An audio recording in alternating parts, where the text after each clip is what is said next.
Good morning to all of you. Rafi memorial school Mahul Azamgarh.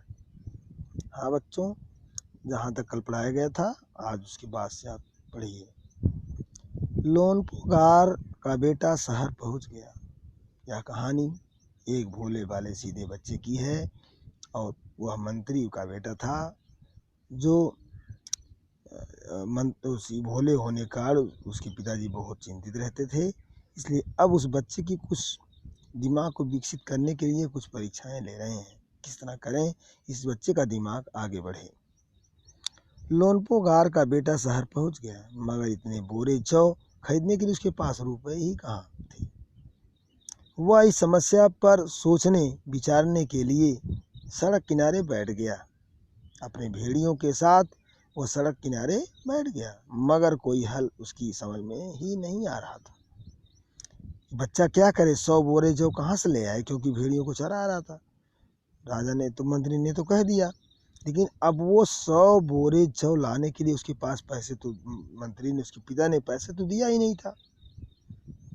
अब वो सोच रहा है कि हम 100 बोरे जौ कैसे ले आए।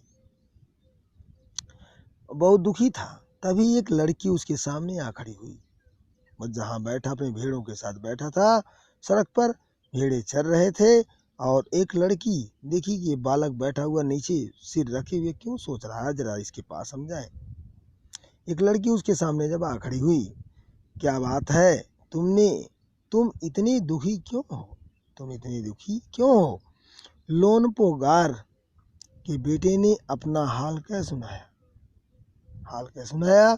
इसमें इतना दुखी होने की कोई बात नहीं है। जब अपनी आप बीती बताइए, क्या हाल, मतलब हमको कैसे कैसे क्या करना है। पिताजी हमको पैसा नहीं दिए हैं, उसके बाद अपनी भेड़ भी दे दिए कि ले जाओ इसको चराओ और 100 बोरे जौ के साथ लौटना। लेकिन अब हमारे पास ये हल तो है नहीं कि हम पैसा भी दिए भी नहीं, तो हम कैसे लेके जाएं। इसमें इतनी दुखी होने की कोई बात नहीं। लड़की ने इस प्रकार कहा, मैं इसका हल निकाल देती हूँ। लड़की ने कहा, मैं इसका हल निकाल देती हूँ। इतना कहकर लड़की ने भेड़ों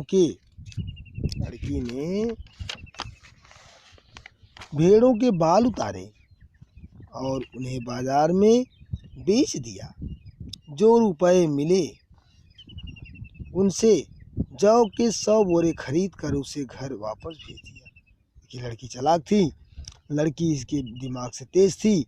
उसने उस भेड़ों का बाल काट डाली और काट कर की कही, ले जाओ इसको बेचो और इसी से जौ ले लो। लोनपो गार के बेटे को लगा कि उसके पिता बहुत खुश होंगे, मगर उसकी आपबीती पर उन्होंने ध्यान नहीं दिया। वे उठकर कमरे से बाहर चले गए।